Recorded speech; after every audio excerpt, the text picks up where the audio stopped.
Exercise 17.2 का ये रहा प्रश्न 23। आयत चित्र को देखिए और उसके नीचे दिए गए प्रश्नों के उत्तर दीजिए। यहाँ हम लोगों का एक आयत चित्र दिया हुआ है, कक्षा 7 के लड़कियों की संख्या और दूसरी तरफ उनकी ऊंचाई 125 से 130 सेंटीमीटर के बीच वाले कक्षा 7 के लड़कियों की संख्या। इस तरह हम लोग बारी बारी से कितने कितने लड़कियों की संख्या, हमारा यहाँ एक तरफ लड़कियों की संख्या और दूसरी तरफ ऊंचाई सेंटीमीटर में, तो हमें निम्नलिखित 1 to 4 4 प्रश्नों का सॉल्यूशन यहाँ हम लोग करेंगे। तो चलें बारी बारी से हम लोग प्रश्नों को लेते हैं और इसे समझते हुए अपना सॉल्यूशन डालते हैं। 23वां का ये रहा पहला प्रश्न। इस आयत चित्र द्वारा क्या सूचना दी जा रही है? ये हमारे पास आयत चित्र है, ऊंचाई सेंटीमीटर में और कक्षा 7 की लड़कियों की संख्या हमारा इधर दिया हुआ है, यानी एक तरफ ऊंचाई तो दूसरी तरफ लड़कियों की संख्या। तो इस आयत द्वारा हमें लड़कियों की संख्या और उनकी ऊंचाई का पता चलता है, जिसे हम इस तरह लिख सकते हैं। तो लड़कियों की संख्या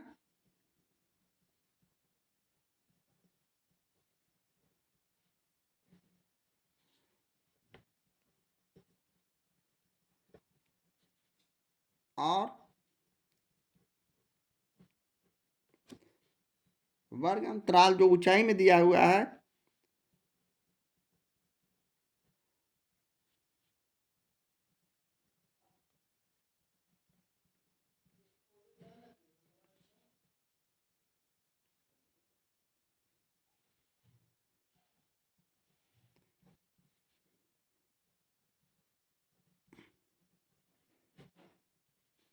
ऊंचाई में है क्रमशः हम इसे लिख सकते हैं 1 2 3 7 4 2 1। तो हम इसे 1 2 3 7, 7 के बाद 4 2 1 1, जो कि सभी सेंटीमीटर में है। अरे हमारा आंसर हो जाएगा। इस तरह हम सीधे आयत चित्र देखकर प्रश्नों को लिखेंगे, प्रश्नों का सॉल्यूशन लिखेंगे। अब हमें यहाँ दूसरा प्रश्न हमने यहाँ लिख दिया है गलती से। तो किस वर्ग में अधिकतम लड़कियाँ हैं? तो हम किस वर्ग में अधिकतम लड़की के लिए देखते हैं सबसे ज़्यादा किस में है। तो हमारा सबसे अधिकतम लड़की 7 यहाँ दिया हुआ है। तो हम यहाँ 7 के पास आते हुए दूसरे प्रश्न में 140 और 145, तो कितनी लड़कियों की लंबाई वर्ग, किस वर्ग में अधिकतम लड़कियां हैं? तो किस वर्ग में अधिकतम लड़कियां हैं, यानी 7 इसका आंसर हो जाएंगे। तो हम यहाँ सीधे, तो इसका आंसर हम लोग दूसरा का 140 और 145 लिख सकते हैं। सॉरी 140 145, जो कि 7 सबसे ज़्यादा है लड़कियों की संख्या। तो हम यहाँ 140 और 145 सीधे लिख देंगे। इसी तरह तीसरा प्रश्न लेते हुए, कितनी लड़कियों की लंबाई 145 सेंटीमीटर या उससे अधिक है? 145 सेंटीमीटर या उससे अधिक है। 145 सेंटीमीटर से अधिक लड़कियों की संख्या, कुल लड़कियों की संख्या हम यहाँ लिख देंगे।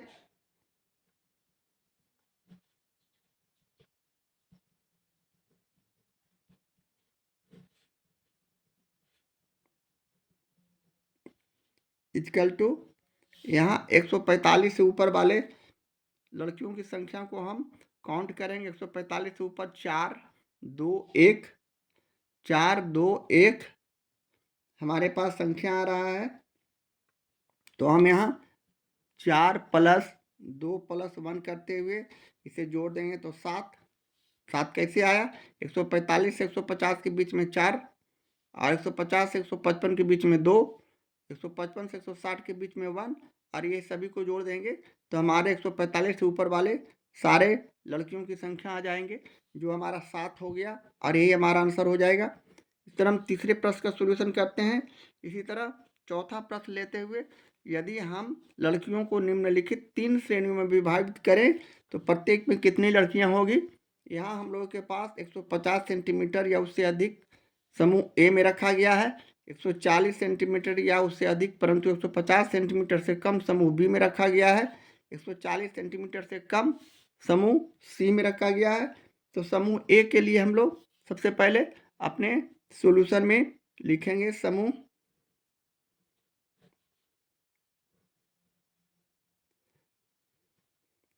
ए के लिए लड़कियां कितनी है। समूह ए में 150 सेंटीमीटर या उससे अधिक लड़कियों को रखा गया है, 150 हमारा यहाँ है। ऐसे अधिक के लिए हम लोग यहाँ जोड़ देंगे 150 से ऊपर वाले संख्या को, तो 150 से 155 के बीच में 2, 155 और 160 के बीच में 1, तो यहाँ में 2 + 1 कर देंगे, तो हमारे पास आंसर 3 लड़कियां आ जाएंगे। इस तरह आयत चित्र को देखकर हम सीधे अपने क्वेश्चन का आंसर निकाल सकते हैं। इसी तरह समूह बी का भी लिखेंगे। समूह बी में कहा जा रहा है 140 सेंटीमीटर या उससे अधिक परंतु 150 सेंटीमीटर से कम, 140 सेंटीमीटर या उससे अधिक। तो 140 सेंटीमीटर के पास आते हुए हम यहाँ देखिए 140 145 150 से कम कहा जा रहा है, तो यानी 140 145 और 150 वाली संख्या को जोड़ देंगे, तो हम यहाँ लिख देंगे 7 + 4 = 11 लड़कियां। यह हम कैसे लिखे, जैसा कि प्रश्न का कंडीशन है 140 से ऊपर वाला और 150 से कम, तो 140 और 150 के बीच वाले हम लड़कियों की संख्या को ऐड कर दिए, 7 और 4 को जोड़ दिए, तो हमारा आंसर 7 4 11 लड़कियां आ चुका है। इसी तरह तीसरे समूह सी में 140 सेंटीमीटर से कम, 140 सेंटीमीटर से कम, यहाँ 140 है, 140 सेंटीमीटर से कम वाले हम इसे काउंट करेंगे, यानी 3 2 और 1 सभी को जोड़ देंगे, तो हमारा आंसर 6 लड़कियां आ जाएंगे। इस तरह हम इसे समूह सी के संख्या में लिख सकते हैं। समूह सी लिखते हुए हम अपने आंसर को इस तरह लिख सकते हैं, यानी 3 जोड़ 2 जोड़ 1 यानी 6 लड़कियां हमारा जो हो जाएगा आंसर हो जाएगा, और यही हमारा सॉल्यूशन हो गया इस प्रश्न का।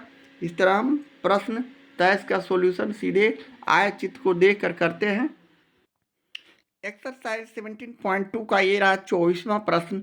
किसी शहर के 10 से 34 आयु वर्ग के साक्षर स्त्रियों को दिए गए आयत चित्र द्वारा दर्शाया गया है। इस आयत चित्र को देखकर निम्नांकित प्रश्नों के उत्तर दें।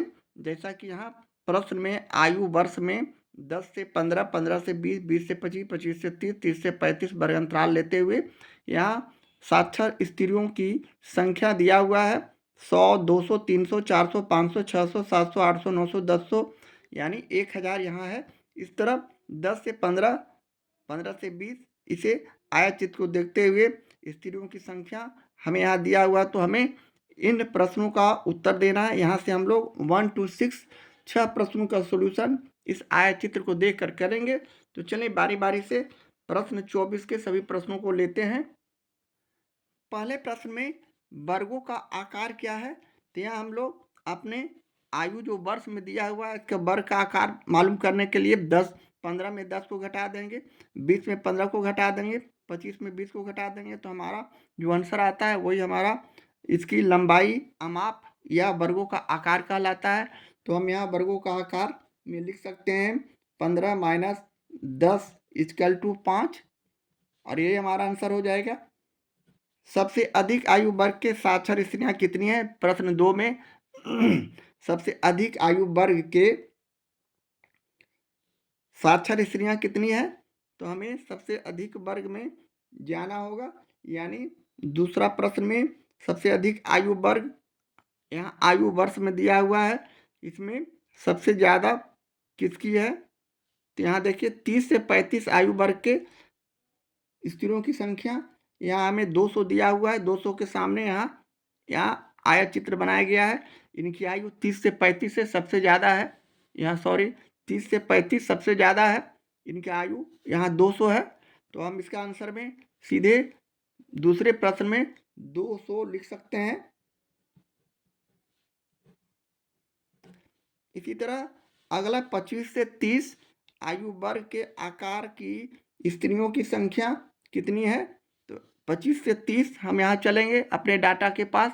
25 से 30 आकार वाले यहाँ देखे हैं, इसके सामने हमारे स्त्रियों की संख्या 500 है, तो हम इसका आंसर तीसरे प्रश्न में 500 लिख देंगे। इस तरह छोटे छोटे प्रश्न सिर्फ आयत चित्र को देखकर लिखने वाले। इसी तरह शहर में कुल साक्षर स्त्रियों की संख्या कितनी है? तो शहर में कुल साक्षर स्त्रियों की संख्या को हमें यहाँ सभी को जोड़ते हुए प्रश्नों को लिखना है, यानी 10 से 15 300। तो हम यहाँ कुल छात्र लिख सकते हैं, कुल साक्षर स्त्रियों की संख्या बराबर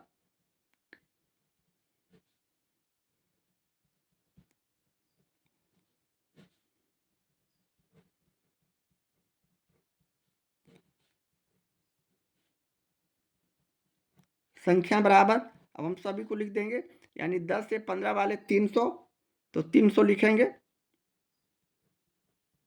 जोड़ का चिन्ह देखिए, 15 से 20 वाले संख्या का 900, 900 के सामने तो 900 प्लस 15 से 20 वाले लिख देने के बाद 20 से 25 वाले को यहाँ हम आएंगे, यानी 700, फिर प्लस देंगे, यानी 20 से 25 वाले संख्या को लिखने के बाद अब हम लोग आते हैं 25 से 30 वाले संख्या का, तो ये हो गया 500। इस तरह हम अगले स्टेप में 30 से 35 वाले को 200 लिखते हुए सभी को जोड़ देते हैं। तो हमारा आंसर जोड़ने के बाद 0 0 0 0 0 0, यानी 9 3 12 12, एक 0 और पड़ेगा, और 9 3 12 12 और 7 19 19 और 7 26, यानी हमारा 2600 इस चौथे प्रश्न का आंसर हो जाएंगे। इसी तरह अगला स्टेप में हम लोग 5वां प्रश्न का उत्तर, शहर में सबसे अधिक साक्षर स्त्रियां किस आयु वर्ग में तथा सबसे कम साक्षर स्त्रियां किस आयु वर्ग में है? तो आयत चित्र देखकर हमें इसका उत्तर उसी तरह लिखना है, यानी सबसे अधिक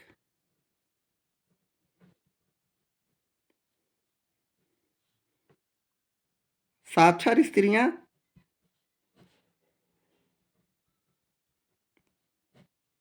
बराबर हम लोग सबसे साक्षर, यानी सबसे ज़्यादा किसमें साक्षर है, तो हम इसको आयत चित्र को देखकर इसका आंसर लिख सकते हैं, यानी 15 और 20 वाला, क्योंकि साक्षर स्त्रियों की संख्या यहाँ 900 है। सबसे ज़्यादा आयु वर्ग किसका है? तो 15 से 20 वाले का।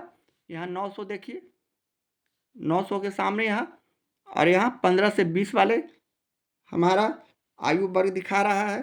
तो हम इसमें आंसर में सीधे लिख सकते हैं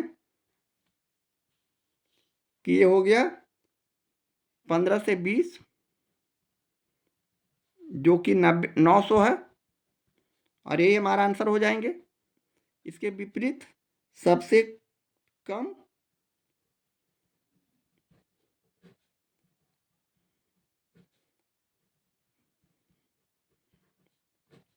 साक्षर वाले स्त्रियां का संख्या हमें इसमें लिखना है, सबसे कम, यानी 30 से 35, क्योंकि इनका आंकड़ा सीधे 200 के पास आ रहा है।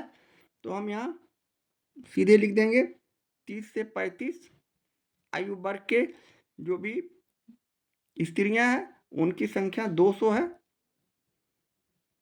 और यही 30 से 35 हमारा आंसर हो जाएगा। इस तरह हम 5वें प्रश्न का सॉल्यूशन करते हैं। अगले स्टेप में हम लोगों को 6ठा प्रश्न लेते हुए वर्गों के वर्ग चिन्ह क्या है, तो वर्ग चिन्ह निकालने के लिए हम लोगों को उसी तरह निम्न सीमा प्लस उच्च सीमा करते हुए वर्ग चिन्ह निकालते हैं। तो यहाँ 10 और 15 निम्न सीमा और उच्च सीमा हो गए, और बटे 2 कर देंगे। तो हम एक डेमो करके दिखाते हुए, बाकी अभी सभी आपको उसी तरह समझाते हुए लिखेंगे। तो लिखेंगे वर्ग चिन्ह इक्वल टू होता है निम्न सीमा अब प्लस उच्च सीमा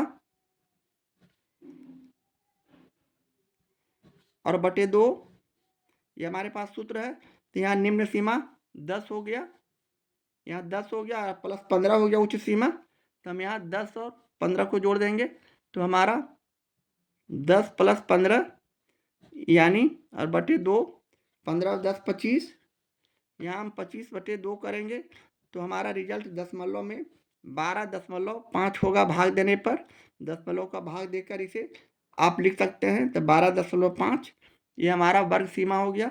इसी तरह सारे प्रश्नों का हम उसी तरह आगे वर्ग चिन्ह लिखेंगे, यानी 15 अब प्लस 20/2, इसे हम जोड़ेंगे तो 35/2, यानी 35 में 2 से भाग करेंगे तो 17 दूनी 34.5। इसी तरह 20 प्लस 30 और बटे 2, 20 और 20 प्लस यहाँ 15 20 को जोड़े, इसके बाद 20 और 25 को जोड़ेंगे, 20 प्लस 25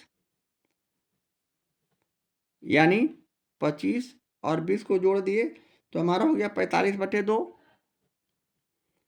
45 में 2 के भाग करेंगे। यदि आपको दशमलव का भाग नहीं आता है तो हम रफ वर्क में यहाँ समझा देते हैं। 2 से भाग करते हैं तो 2 दूनी 4, 5 उतारे, 2 से भाग किए तो 2 दूनी 4, 5 से 4 गया 1, दशमलव बैठाए 0, 2 पचे 10, यानी 22.5 हमारा वर्ग चिन्ह हो जाएगा। इसी तरह 20-25 के बाद हम लोग 25-30 का निकालते हैं। 25-30 को जोड़ते हैं तो 55, 55/2 को हम भाग करते हैं उसी तरह तो 27 दूनी 54.5। इसी तरह 30 और 35 का करते हैं तो बटे 2, 30 और 35 का यानी 65/2, यानी इसे हम भाग करते हैं तो 32.5 हमारा ये हो गया वर्ग चिन्ह निकालने का तरीका, और यही हमारा आंसर हो गया। इस तरह हम प्रश्न 24 का सॉल्यूशन सीधे आयत चित्र को देखकर बना सकते हैं, कर सकते हैं।